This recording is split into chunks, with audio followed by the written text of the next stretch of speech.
When I was young, I grew up on a farm. What a fantastic time that was. I never thought about it at that time. But later on, I realized it was really a good time. One of the best moments I had was during those times when you're walking on the roadsides and then you pick those fruits, like the raspberries, the ones with thorns, those red ones, like that one. Or the golden gooseberry, those round, juicy gooseberries that were very delicious. Little did I know that they could turn into jams and tomato. Oh, no, not tomatoes. Gooseberry sauce, complete with chili. Even wine. I discovered this from Viola Maina. Viola Maina is a former employee of a leading media house in Kenya. She has even worked with Smart Farmer. But today, she's turning gooseberries into jam and wine.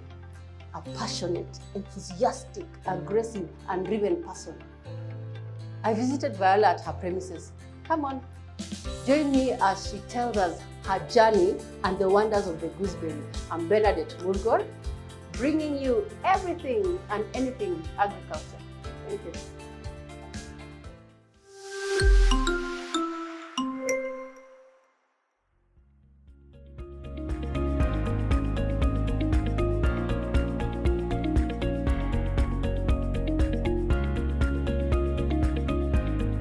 Smart farmers. With me here is Viola Maina. She's an entrepreneur. She makes juices, she makes jam, she makes sauces, and guess what? She makes it from gooseberries. I don't know, many of you from our communities here in Kenya may know Nadi, Bonik. That's the gooseberry, which normally people do not really see the value in. I remember when we were growing up, we used to pick it on the roadsides to eat. So that is what Viola is using to make juices and now even moving into wine. But before we get into all that, introduce yourself and tell us about yourself. Okay. Thank you very much, Madam Bernadette. Thank you, Smart Farmer team, for visiting us. As you've heard, I'm Viola Maina. I'm the founder and CEO of Gooseberry Delight. Gooseberry Delight is a company that is located here in Eldoret, Uasin Gishu County. The factory is located at Elula, a center called Beliomo. As you've heard, we specialize in the Cape gooseberry. This is a wild fruit. Whoever thought about it? It's something that used to just grow in the wild, and we didn't think much about it. When we were growing up, we used to see it in the forests. We used to see it in the middle of the shambas when we were growing maize. Over the years, they've just disappeared. Along the way, in 2015, 2016, I used to see them a little bit in supermarkets, but they were very expensive, very, very expensive. One punnet of 125 grams would go for 450. And I would wonder why. I got to know that apparently they're limited in supply, they're not available, and there's no farmers who are growing it. So that's where I sort of gained the interest to see, how do I tap into this wild fruit that has a lot of potential. And also got to learn that a fruit that is rich in nutrition.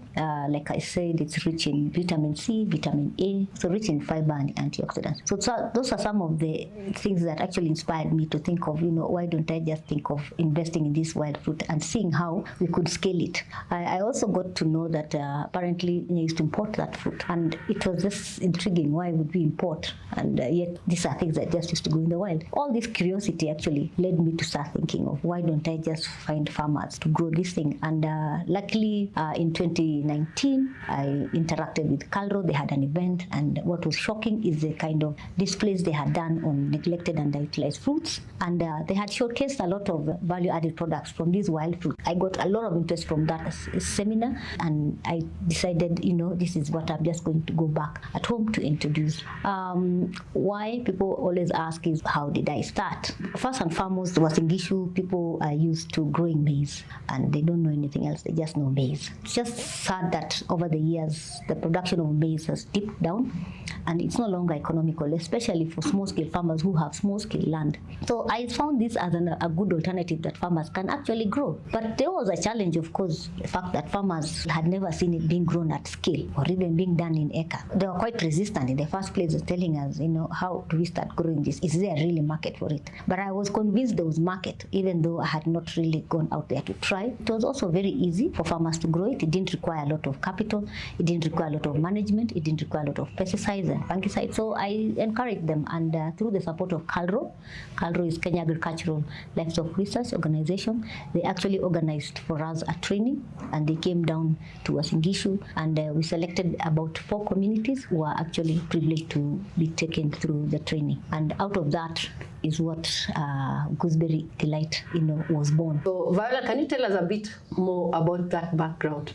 Okay. And where you really came from? For me, it was already inborn. We were brought up in Eldoret, we were born in the farms. So all what you know was the farm. And you knew there was nothing much that you could think about when you're retiring. It's just the farm. But I was lucky to have worked for Nation Media Group for almost 19 years. And even as I was working, there was that thing that just kept on telling me, I was born for something. There was something inside me that kept on saying, I need to go and start something. But I didn't know what that something was. But I knew it was in the line of farming, because that's where my passion is. Down the line, I think going to visit a lot of farms, going to visit farmers, going to events, that interest just started mushrooming. And by 2017, I think I just decided it was time for me to actually let go.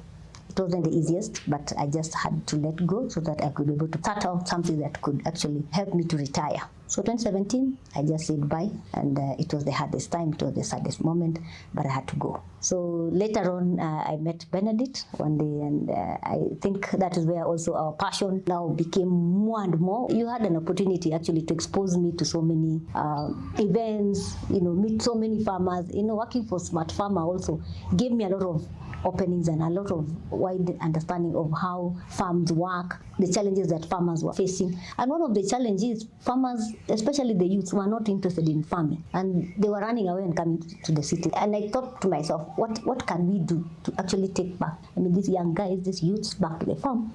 And I remember we had an event, Agri-Tech Talk, and I think that's also where part of the initiatives of thinking about the youths also came about.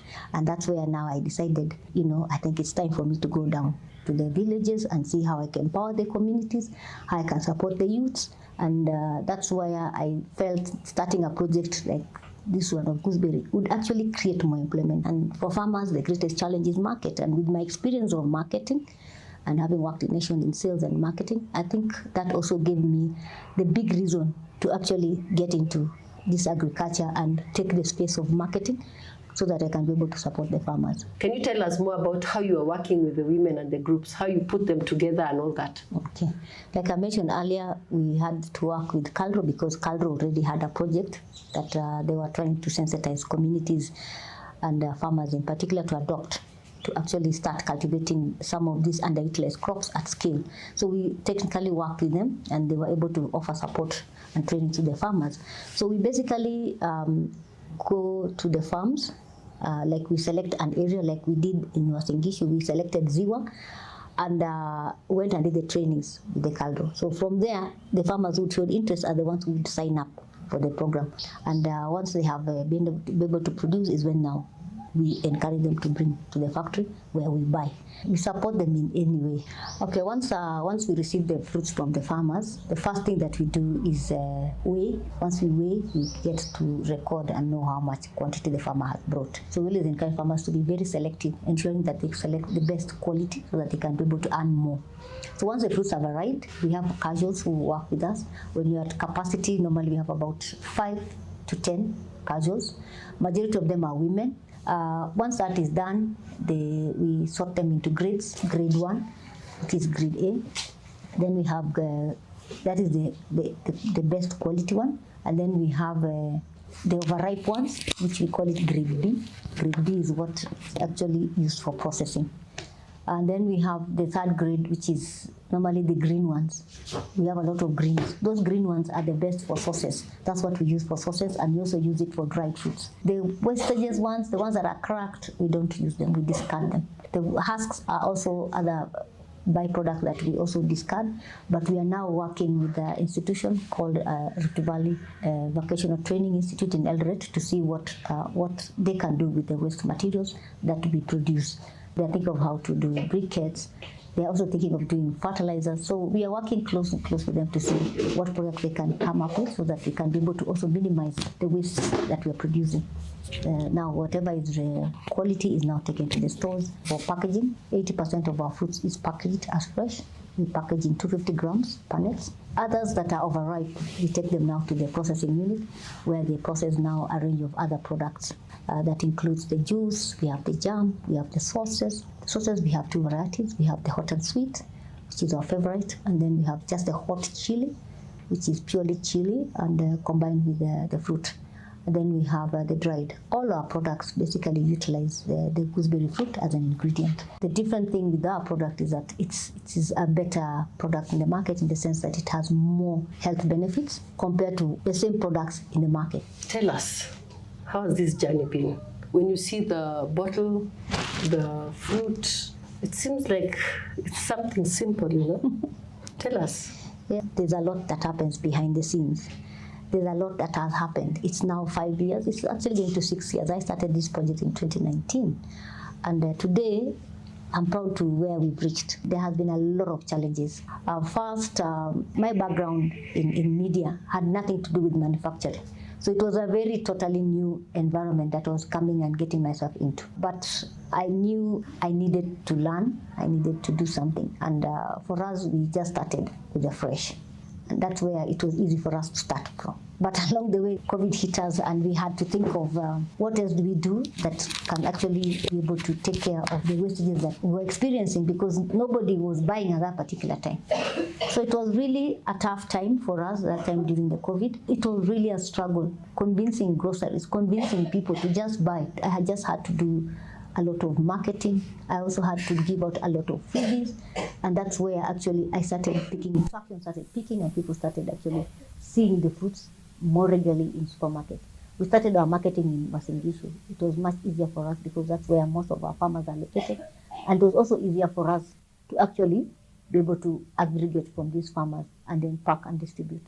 At the time, we didn't have capital, so it also limited us to going out of Eldoret. So we had to really thrive and try and grow our business within a very small locality of Masingishu, which was much easier for us. It hasn't been easy running a business fast without capital. That was our biggest challenge. And also developing products was not also easy. It took quite some time, but with the support of Kirdi, I also worked with the University of Nairobi and also worked with other scientists as well, who we jointly worked towards developing those products. So development of the products took almost like 2 years to actually have a product that could actually go to KEBS certification. It was the hardest part, getting that product certified. That product never existed even in the space of KEBS. KEBS didn't even know what to measure with it. They had no code for it. It's also the same challenge we face at KRA. KRA also, they didn't have a code for it. So it just tells you that we are actually the pioneers of most of these products that we are now currently selling in Kenya. There's nobody else who's doing that. But I think for us, we've now taken that space and we are quite big, especially for fresh. And now we've just entered the market for the sauces and the other products. Currently, we're distributing through Naivas. So you can find sauces at Naivas, and also you can find the fresh at Naivas. The rest of the other products, the dried, the juice, the sauces as well, and the jam, those ones we are now available at Chandarana. But we are now also expanding to other supermarkets as well. We hope by end of the year, we shall be everywhere. Remember one thing, that the demand and you buying this gooseberry has a ripple effect to the farmers, because the more we consume, the more farmers are able to grow the fruit, and the more they become more sustainable and they're able to earn more income. I just want to appreciate Smart Farmer for coming to visit us. Asante sana. I hope you'll be able to learn some few things about the gooseberries. And I want to encourage Kenyans out there to go and taste our products. They are now available at Naivas, available at Chandarana. Please go and buy. Go support the farmers, support us. You can follow us on Facebook page, Gooseberry Delight. We're also on Instagram, Gooseberry Delight. And you can also reach us on our website. And our numbers are below. Asante sana. Thank you very much, Viola. I really look forward to seeing you moving ahead with what you're doing. We're very pleased, and I can see you're really going far.